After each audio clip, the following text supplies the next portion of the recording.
Oh, hi. I'm not sure of that. I'm not really sure of that. I doubt it. Seriously? Don't we find ourselves in situations like this when we use phrases like what we've just seen? But then let's talk about a disciple who did doubt, but his doubt led him to do great things for the Lord. In today's Bible Banter.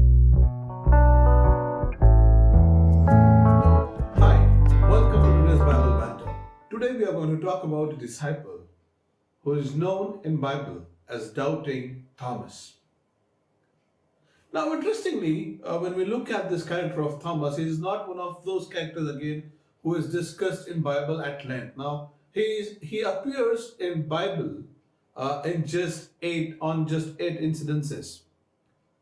Out of these eight incidences, four times when he is mentioned, he is just mentioned as a name in the list of disciples. So three times it is mentioned in Gospels, and then one time we see a list of disciples in Book of Acts, and that's the only mention of Thomas in Book of Acts, and he is not mentioned in Bible after that.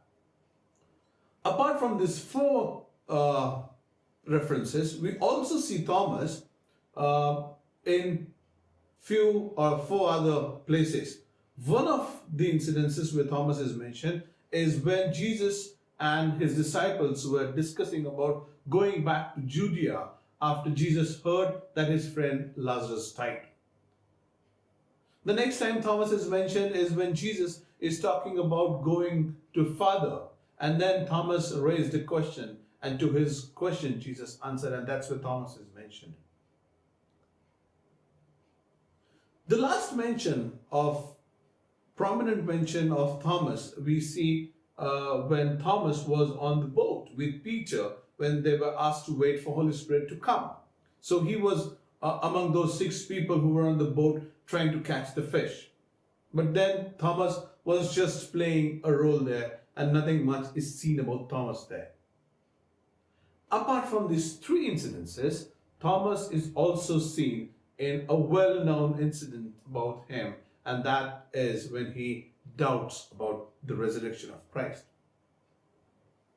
But before we look at his three appearances here, let me also make a note of a mention of this, that the death of Thomas, or as I said previously, Thomas never appears in Book of Acts after he was mentioned as one of the disciples. But traditionally, it is believed that Thomas traveled all the way to India. And though there is no biblical evidence about it, but it is strongly believed that he went to India, continued to serve the Lord as a missionary, shared about his good news, and while serving the Lord, he was killed by people in India. Now let's come back to his biblical appearances. Let's come back to the places where we see Thomas being involved with Jesus in his ministry. Now Thomas, for most of us, is commonly known as Doubting Thomas. But is that the whole picture of Thomas that we see in Bible? My dear friends, when we look at Thomas and Jesus and his disciples sitting together, now Jesus and his disciples were sitting together when Jesus heard that his friend Lazarus died.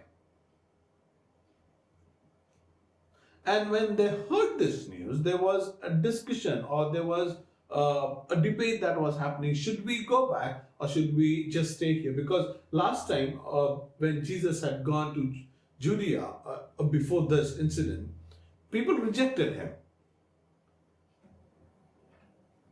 So Thomas was the one who stood up among the disciples and said that let us also go that we may die with him. Here we don't see Thomas who was doubting. Here we see Thomas who stood for his faith, who was willing to go on with Jesus even if he had to die. And this incident is recorded in John chapter 11. The next time Thomas appears in John chapter 14. When Jesus was teaching his disciples and Thomas asked a question, but we don't know the way. And to that response, to that question, Jesus responded saying, I am the way, the truth, and the life. Even in this incident, he was not doubting. He was asking a very appropriate question. After all these incidences, we see Thomas standing in the room with disciples and raising a doubt, saying, see, you have seen him resurrected, but I have not seen him. Now, my dear friends, it is also important to know that Thomas was not the only disciple who was in doubt. Now, if we see in other Gospels, we see that people doubted. When all these women came back running, telling that Jesus has resurrected, they did not believe what they said. So Thomas was not the only one, but then Thomas was one of the disciples, or Thomas was the disciple who expressed his doubt verbally, who was not willing to just give all in before he sees resurrected Christ himself. So we see in John chapter 20 that Jesus appeared to disciples when Thomas was with them. Now, when Jesus appeared to them, Jesus did not say to Thomas, hey, you don't believe me, I'm really angry with you. I've told you so many things, I've told you this, I've told you that I'm going to be resurrected, I'm going to get alive, I'm going to do all these things, and where were you when I was teaching that? Jesus never said that to Thomas. But instead, Jesus approached Thomas saying, these are my hands and these are my feet.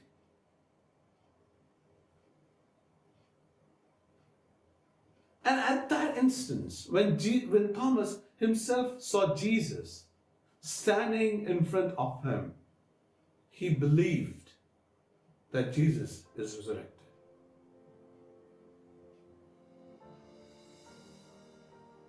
Now, my dear friends, the question that comes to our mind then, is doubting okay?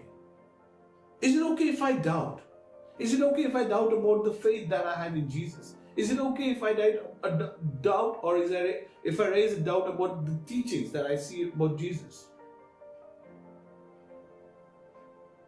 Because we doubt every time in our lives. We doubt about so many things in our lives. But when it comes to faith, we say, no, should not doubt.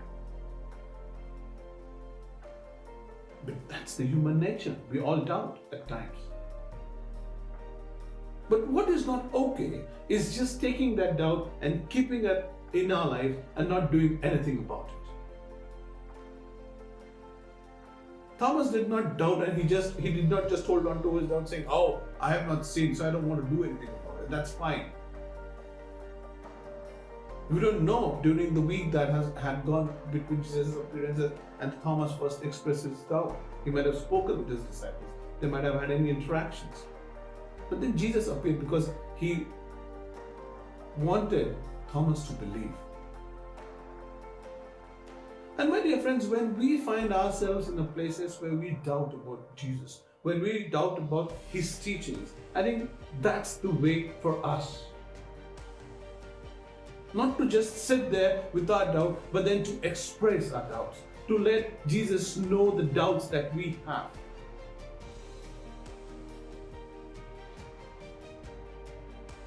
Jesus is not going to get angry on us. Jesus is not going to say, why are you asking this question? But my dear friends, as Thomas approached Jesus, as Thomas expressed his doubt, it is important for you and for me to go at the feet of Jesus, telling him the doubts that we have in our hearts and in our minds.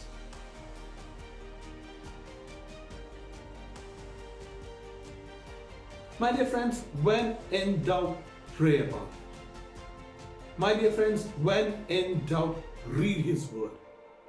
My dear friends, when in doubt, express it. My dear friends, when in doubt, ask God to guide us.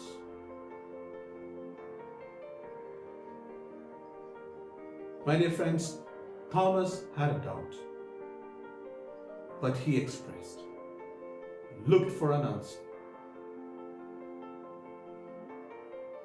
What are we doing about our doubts?